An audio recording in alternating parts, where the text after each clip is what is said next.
Hello everyone, আসসালামু আলাইকুম। কেমন আছেন সবাই? আশা করছি আল্লাহর অশেষ রহমতে সবাই খুব ভালো আছেন। আলহামদুলিল্লাহ, আমরাও ভালো আছি। পুষ্প লাইফস্টাইলে নতুন আরও একটি ব্লগ দেখার জন্য আমি পুষ্প সবাইকে স্বাগত জানাচ্ছি।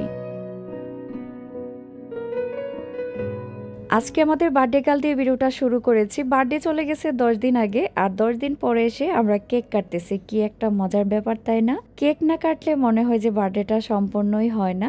যদিও আমাদের ইসলামে বার্থডে পালন করা নিষেধ, আমরা কিন্তু ওইভাবে কোনো রকম বার্থডে সেলিব্রেট করিনি, আর এটা করাও ঠিক না। বাচ্চারা দেখবেন কেক পেলে খুশি হয়ে যায়। ওরা মনে করে বার্থডে আসলে একটা কেক কাটতে হবে, মজার মজার খাবার খেতে হবে। তো সবাই তো জানেন, ওদেরকে নিয়ে ঘুরতে গিয়েছিলাম, কেকটা আর আনা হয়নি। তার মধ্যে আবার বাচ্চাদের স্কুলও বন্ধ ছিল। স্কুল যেহেতু বন্ধ ছিল, বাইরে যাওয়ার কোনো প্রয়োজন পড়েনি। আজকে একটা কাজে বাইরে গিয়েছিলাম, তো আমার মায়ের জন্য কেকটা নিয়ে আসলাম। তো আমরা মা ছেলে সবাই মিলে একসাথে কেকটা কাটছি। ওরা তো কেক পেয়ে অনেক খুশি, আর ভাই বোন সবাই মিলে একসাথে সুন্দর একটা আনন্দের সময় কাটাচ্ছে। সবাই কিন্তু বলেন আমার ছেলে মেয়েদের বেশি করে একটু দেখাতে, ওদের না দেখালে নাকি ভিডিওটা সুন্দরই হয় না। আর আপনাদের সাথে এই সুন্দর মুহূর্তটাও শেয়ার করে দিলাম। আর সবাই কিন্তু অবশ্যই মাশাআল্লাহ বলতে ভুলবেন না আমার ছেলে মেয়ের জন্য। একটা সময় নিজেকে খুশি রাখার জন্য অনেক কিছু চিন্তা ভাবনা করতাম, এখন আর সেই জিনিসটা কাজ করে না। এখন মনে হয় যে বাচ্চাদের খুশি রাখতে পারলে একজন মায়ের আনন্দ। সত্যি কথা, ওরা যখন খুশি থাকে, হাসি খুশি থাকে, অনেক বেশি ভালো লাগে। সব সময় চেষ্টা করি ওদের হাসি খুশি রাখার। ওদের বাবা কাছে না থাকায় ওরা কিন্তু মাঝে মধ্যে একাকিত্ব ফিল করে। চেষ্টা করি আমি বাবা মায়ের দায়িত্ব দুটাই পালন করে ওরা যাতে একাকিত্বটা ফিল করতে না পারে যে আমার বাবা কাছে নেই। আমি আমার সাধ্য অনুযায়ী চেষ্টা করি ওদেরকে সব সময় খুশি রাখার। বাইরে গিয়েছিলাম একটা জরুরি কাজে। বাসায় যে মোবাইলটা থাকে ওরা এটা ফেলে ভেঙে ফেলেছে, ওটাও ঠিক করে এলাম। আর নিজের জন্য একটা ট্রাইপড কিনে আনলাম।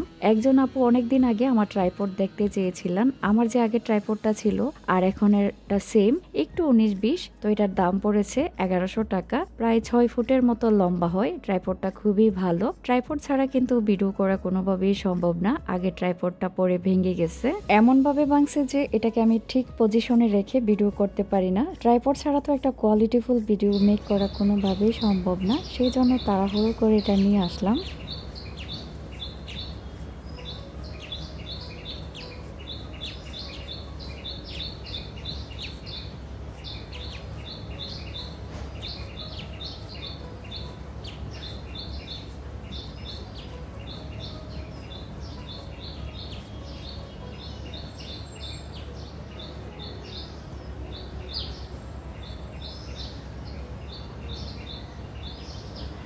পরের দিন সকাল থেকে ভিডিওটা শুরু করেছি। সবাইকে জানাচ্ছি শিউলি ফুলের একরাশ শুভেচ্ছা আর অনেক অনেক ভালোবাসা।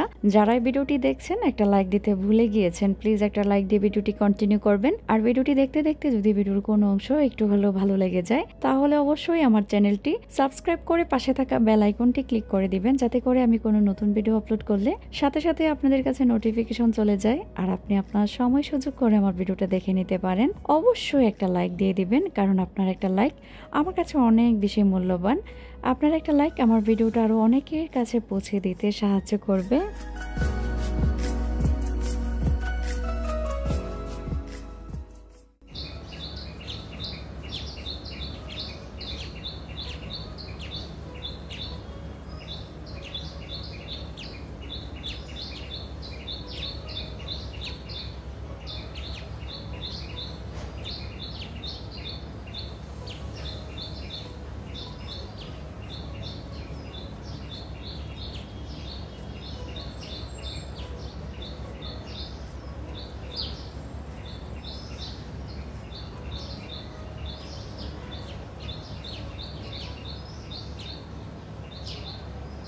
সকাল সকাল ঘরের সব দরজা জানালা খুলে দিলাম, যাতে বাইরের পর্যাপ্ত আলো বাতাস ভিতরে প্রবেশ করতে পারে। আর বাইরে কিন্তু খুব সুন্দর একটা বাতাস ছিল, সেই সাথে পাখির কিচিমিচি শব্দও ছিল।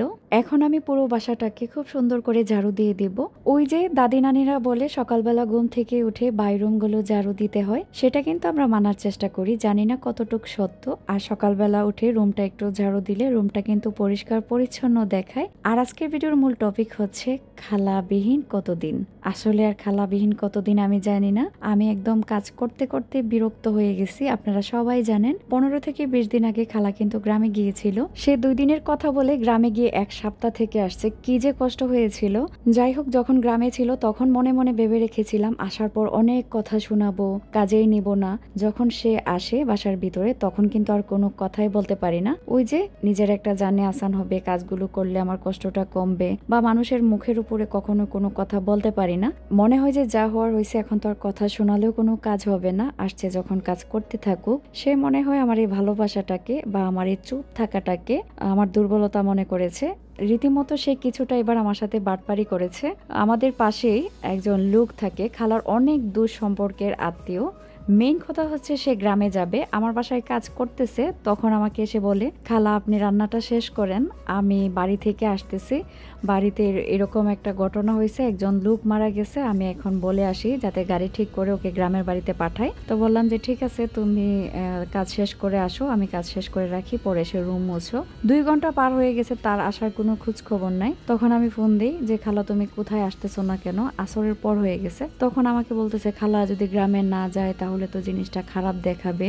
আমি তখন বললাম যে তুমি যাইবার ঠিক আছে, কিন্তু আমাকে তো অন্তত পক্ষে একবার বইলা যাওয়ার প্রয়োজন মনে করবা যে খালা আমি গ্রামে যাইতেছি। আমার এত বেশি মন খারাপ হয়েছে আমি বলে বুঝাতে পারবো না। খালারা দেখবেন একটু হলে অজুহাত খুঁজে। সে আমার সিঁড়ি থেকে শুরু করে ঘরের সমস্ত কাজ করে, সে যদি না আসে আমার কতটা প্রেসার পড়ে যায় একা হাতে। শুধু আমার কাজ করে না, আমার বাসার ভাড়াটিয়াদের বাসায়ও কাজ করে। একবার মনে মনে ভাবে যে কাজ থেকে বাদ দিয়ে দিব, বা যে কয়দিন কাজ করে নাই টাকা কেটে দেব, তাইলে কিন্তু শাস্তি হবে। একজন আপু গত ভিডিওতে কমেন্ট করেছিল, আপু কাজে না আসলে টাকা কেটে দিও। এই জিনিসগুলো যদি করতে পারতাম তাহলে ভালো হতো, করতে পারি না, সেই জন্যই মাথায় উঠে যায়। যাই হোক, খালা নিয়ে অনেক কথা বলে ফেলেছি, জানি না আর কয়দিন খালাকে ছাড়া কাজ করতে হবে। খালাকে ছাড়া আমি একাই 100। আলহামদুলিল্লাহ, আমার শরীর মন যদি দুটাই ভালো থাকে, আমি সারাদিন কাজ করতে ভালোবাসি। আর আমার মনের শান্তির জন্যই আমি কাজ করি। বাসা পরিষ্কার পরিচ্ছন্ন থাকলে মনের ভিতরে অন্যরকম একটা প্রশান্তি কাজ করে। আজকে খুব সকাল সকাল কাজ শুরু করে দিয়েছি। আমার একটা প্ল্যানিং থাকে কিভাবে আমি কাজগুলো করব। খালা যখন থাকে আমার কাজগুলো এক মাফিক হয়, আবার যখন না থাকে আমি কিন্তু ওই মাফিকই প্ল্যানিং করে কাজ করি। রাতের বেলা কিছু কাজ আমি গুছিয়ে রেখেছিলাম, কারণ সকালবেলা যাতে অনেক বেশি প্রেসার না পড়ে। কিছু কাপড় বাজ করে রেখেছিলাম, সেগুলো এখন আমি ওয়ার্ড্রোবের ভিতরে রেখে দিচ্ছি। সকালবেলার বড় বড় কাজের মধ্যে হচ্ছে ঘর গোছানো, রুম মোছা। আমি রুম না মুছে থাকতে পারি না, খালা না আসলেও আমি রুম মুছি। রুম মুছতে অনেক সময় লাগবে, তাই রাতের বেলা কিন্তু আমি রান্নাঘরের সমস্ত কাজ শেষ করে রেখেছি। থালা বাসন ধুয়ে রান্নাঘর একদম ক্লিন করে রেখেছি। এখন গিয়ে শুধু হাঁড়ি পাতিলগুলো জায়গা মতো রেখে দিলেই হবে।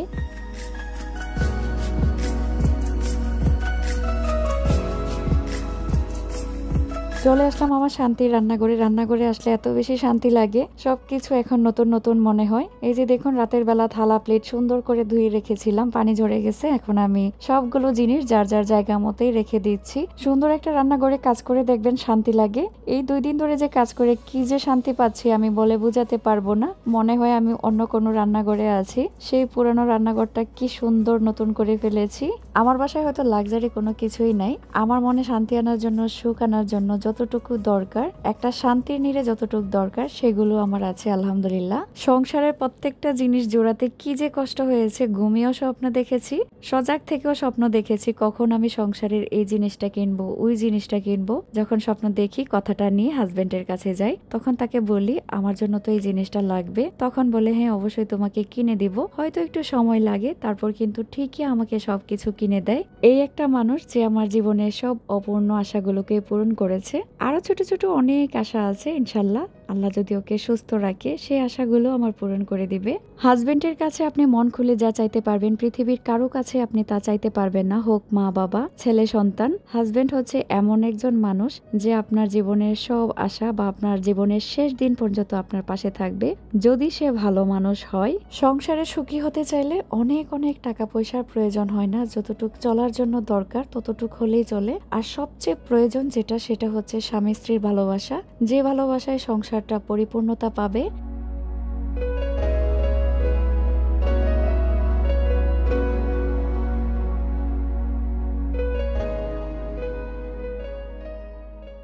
রান্নাঘরের কাজগুলো গুছাতে গুছাতে মনে পড়লো যে গতকালকে তো কাপড় ধুইনি, ওয়াশিং মেশিনে কাপড়গুলো দিয়ে দিই। আর কাপড় দিতে এসে দেখি এক জুড়ি কাপড় হয়ে গেছে। বিশ্বাস করেন, একটা দিন যদি কাপড় না ধুই এত পরিমাণে কাপড় হয়। বাচ্চাদের কাপড় বুঝতেই পারেন, সারা দিন কাপড় ময়লা করে আর এই জুড়ির ভিতরে এনে রেখে দেয়। এখানে কিছু রেগুলার পরার কাপড় আছে আর কিছু চাদর আছে। তো চাদরগুলো আমি রেগুলার কাপড় পরার সাথে দিই না, কারণ চাদরের মধ্যে মনে হয় তুলনামূলক ময়লাটা একটু বেশি থাকে। চাদর সব সময় আলাদা ধোয়ার চেষ্টা করি আর রেগুলার পরার কাপড়গুলো আমি আলাদা ধুই। আমি ভিডিও দিতে দেরি হলে আমার কোন কোন আপুরা আমাকে মিস করেন অবশ্যই জানাবেন। একটা মজার কথা আপনাদের সাথে শেয়ার করি। আগে যখন আপনারা ভিডিওগুলো দেখতেন, মাঝে মধ্যে কিন্তু এখন আমার অনেক আপুরা, অনেক প্রিয় প্রিয় আপুরা আমাকে কমেন্ট করেন, আপু আগে তোমাকে কমেন্ট করিনি কখনো, আজকে করলাম। তো কমেন্টগুলো পেলে অনেক বেশি ভালো লাগে। আমি ভাবতাম মনে হয় মানুষ ভিডিওগুলো দেখে না, মনে হয় ভূতে ভিডিও দেখে। যদি মানুষ দেখতো তাহলে তো অবশ্যই একটা কমেন্ট করে জানাতো।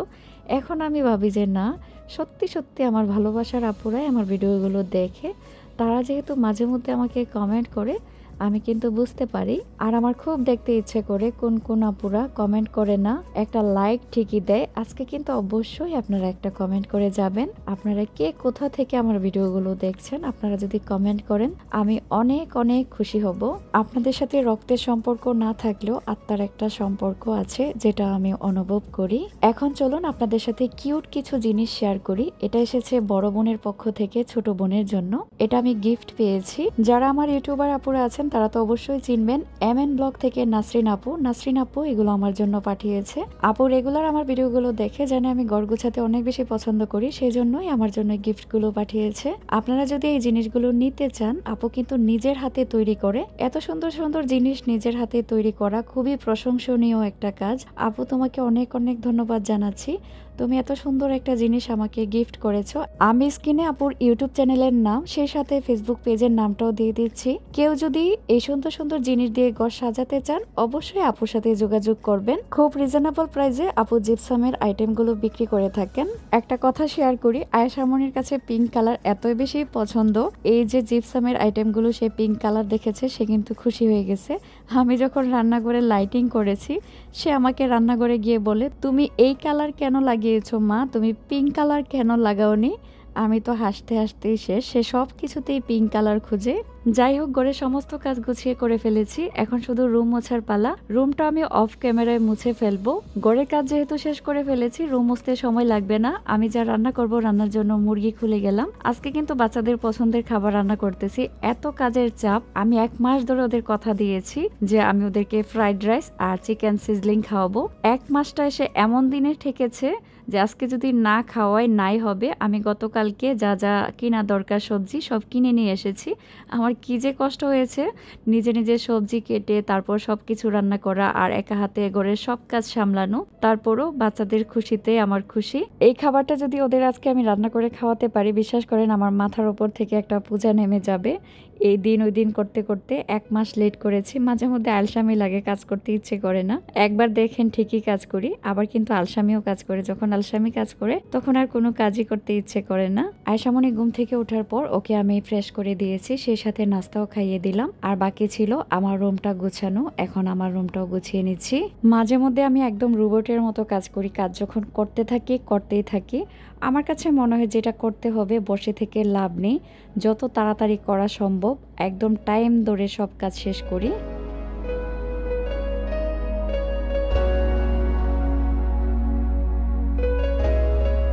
রান্নার এই মুহূর্তে এসে ক্যামেরাটা চালু করেছি। আসলে কাটাকাটি করতে এত বেশি সময় লেগেছিল।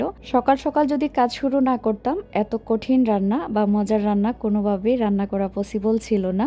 এত সবজি কেটে তারপর রান্না করা। ভালো লাগতেছে যে সব কাজ একা হাতে সামলেও বাচ্চাদের পছন্দের খাবার রান্না করতে পেরেছি।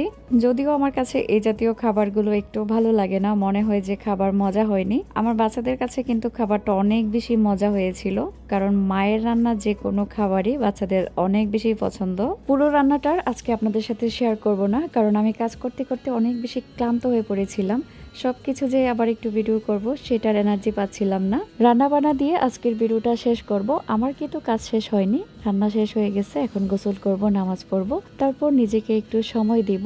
আজকের জন্য তাহলে এখানেই বিদায় নিচ্ছি। নতুন আরো একটি ভিডিও দেখার আমন্ত্রণ জানাচ্ছি। যদি ভিডিও ভালো লাগে অবশ্যই লাইক, কমেন্ট আর শেয়ার করতে ভুলবেন না। আপনারা সবাই ভালো থাকবেন, আমিও আমার পরিবারের জন্য সবাই দোয়া করবেন। আল্লাহ হাফিজ, আসসালামু আলাইকুম।